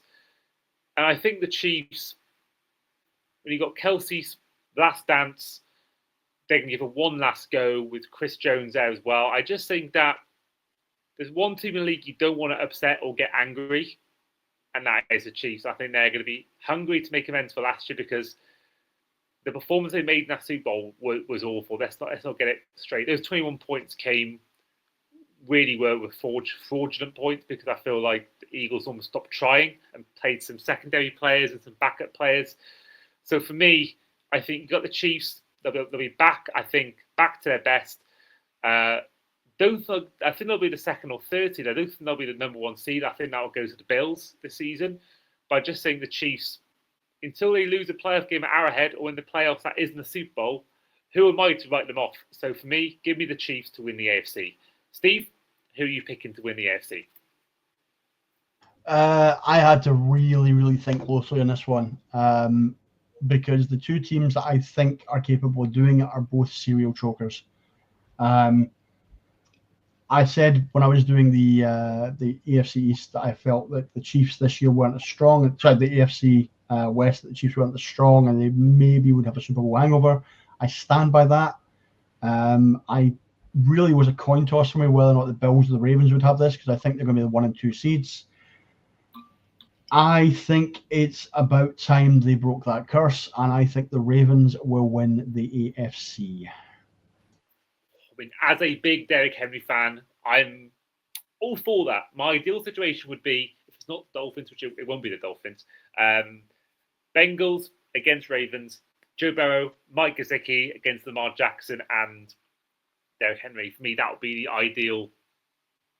Because I think either way, you got my favourite ever Dolphins player, my favourite ever NFL player in Derrick Henry and Mike Gesicki. Both, at least one of them making the Super Bowl. So for me, that would be my ideal one. I'm definitely not against the Ravens making it. NFC. I still can't quite work out where your man crush and Mike Gesicki comes from because every time we talk about the Dolphins and everything else, his name just comes up no matter where he goes. It's like a massive man crush. It's not a man crush. It's literally. I just loved him at the Dolphins. I thought he wasn't the best blocker, but he made some great plays receiving wise. In big games, big moments, I just loved Gesicki, and I was very upset when we saw him go. Funny where he wasn't the best player I've ever seen, but something about him, I was drawn to, and just and just loved watching him play. So yeah, I'm always sort of rooting for him and the Bengals for that reason alone.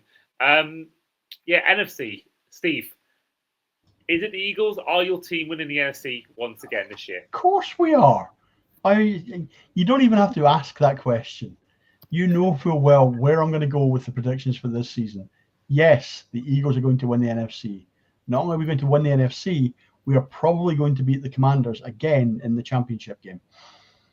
Okay. For me, I did mention before, my whole plan was to have the Rams win in the NFC, but I think the Matt Stafford injury to his back is going to cost him some games and cost him home advantage in the playoffs, and I think that'll see him go out. And I think for me, I'm going for the Lions to make it. I think for me, I'm worried about their loss of coordinators, and I think that, I mentioned before about maybe the Rams losing games early on, but I just think the amount of teams in that division in the NFC North are that good. I think they'll just beat themselves. It'll be a very cannibalized division, and I think that they could get to a point where it's week 6 and they're finding their groove and only 1 or 2 wins behind, whereas I think the Rams could find themselves 3 or 4 wins behind. Maybe not that, but I just think that it's a harder division. More teams are going to beat each other in the NFC North compared to the NFC West, and I think the Lions are going to get to week 6, week 7, be 1 game behind in the NFC North and find a way to win that division. They'll get things right, and they'll finally make the Super Bowl for the first time in their history. But will they win the Super Bowl? Now, so I got the Chiefs against the Lions. Steve has the Ravens against the Eagles. And I've not heard Luke's yet, but Luke has Team A against Team B. Can the Lions win their first Super Bowl? No. I think the Chiefs will find a way. I think they'll find a way to win. Kelsey will go from the sunset. He'll retire with Taylor Swift linking arms with him. And I think Swift actually could be the halftime show. That's a separate prediction altogether. I think they could get Taylor Swift as the halftime show. I think she might do it. But either way, I just think that it'll be their last dance in the current era. Andy Reid could even retire on that point. I just think that they're going to go for one last go. And I think they're going to ultimately find a way, as they always do in the playoffs. I mean, 7 straight AFC Championship appearances. Mahomes has never been eliminated earlier than the Conference Championship game as a starter. So for me, like I said before, I see no reason until I see otherwise. I see no reason why the Chiefs, especially with the Bills and the Ravens, yet to actually prove they can win in the big moments against the Chiefs. Until they beat them in the playoffs, I'm not going to bet on either of them advancing past the Chiefs in the AFC. Steve, you got the Ravens, you got the Eagles. How are you seeing it? Who's going to win? There's only one way you can possibly see it. You're going to see another Eagles win. You're going to see the second back-to-back in the last 5 years. This is a franchise which is in a great spot. The talent they had last year, most of it has been retained. The rookies that came through last year looked incredible. If they develop at all this season, then you're going to have a team that's almost unstoppable. Defensively, probably the best defense I think I've seen in the NFL in about 10 to 15 years. Probably the best defense since the Legion of Boom. The secondary was so good last year that we were making 3-man rushes in the playoffs and still getting to the quarterback. That's how good our defense was last year. Okay, and it will be better this year. Yes, we lost a couple of names, but there's nothing that's been lost from that team that hasn't been replaced or that they didn't already have a next man up. This is a team which is in real danger of becoming one of those franchises that everybody hates more than they really currently do, because they just keep winning and winning and winning. And we've had 3 Super Bowl appearances in 5 years. We'll have another one this year, probably another one the year after that. I think as long as Hurts is there, as long as the tush push doesn't get banned, there's no reason that we can't go on to win multiple Super Bowls. Well, there we are. That is Steve's prediction and my prediction. And let's find out who Luke thinks will win the Super Bowl. Super Bowl winners, again, I'm going to go with the Ravens. I'm going to put my money where my mouth is. I'm going to be putting some cash on that before I depart for Aussie shores, because I'm pretty confident that this is going to happen. I just have a feeling it's their year. There's I just think they're a great team. And sorry, Steve, I think they beat the Eagles in the Super Bowl, but it would certainly won't be for the lack of trying. Let's put it that way. But I think this time it's the Ravens winning the Super Bowl, which would be kind of awesome as well. But, there we go. Well, before we do go, we did ask on socials in sort of our last question in our fan segment to ask you guys who you think will make the Super Bowl and who they will beat. We've been flooded with DMs, so many DMs have come through with predictions. I'll try and get through as many as possible. And if you have answered this question and I haven't mentioned it, then I do apologise. So, first of all, Jason Seeley thinks the Chiefs will play the Lions and the Lions will win. Harrison the Thrower has said that the Bills will take on the Lions and the Lions will win. Friends of the show, the Good Teams Win, Great Teams Cover podcast have said that the Bills will beat the Eagles in the Super Bowl. As well as this, you've got Andy, a different Andy, has said that the Chiefs will play the Eagles once again, and this time the Chiefs will win. And finally, Dan Went has gone for a Chiefs against Lions Super Bowl, with the Chiefs getting it done. So the same prediction as me. So there we are. That is the end of our bumper. Almost just the final call on that there, Andy. The guy who predicted the Bills to win against an NFC East team, is he aware of how the Bills play against NFC East teams in Super Bowls? Does he understand the history there? Well, not just that. The Patriots, they've lost to the Giants twice, the Eagles. So the AFC East in general, and we've lost. The Bills have lost every Super Bowl the Bills have played in against an NFC East team. They've lost. I mean, they have a 100% losing record against the NFC East. It's a cursed franchise when it comes to playing the NFC East.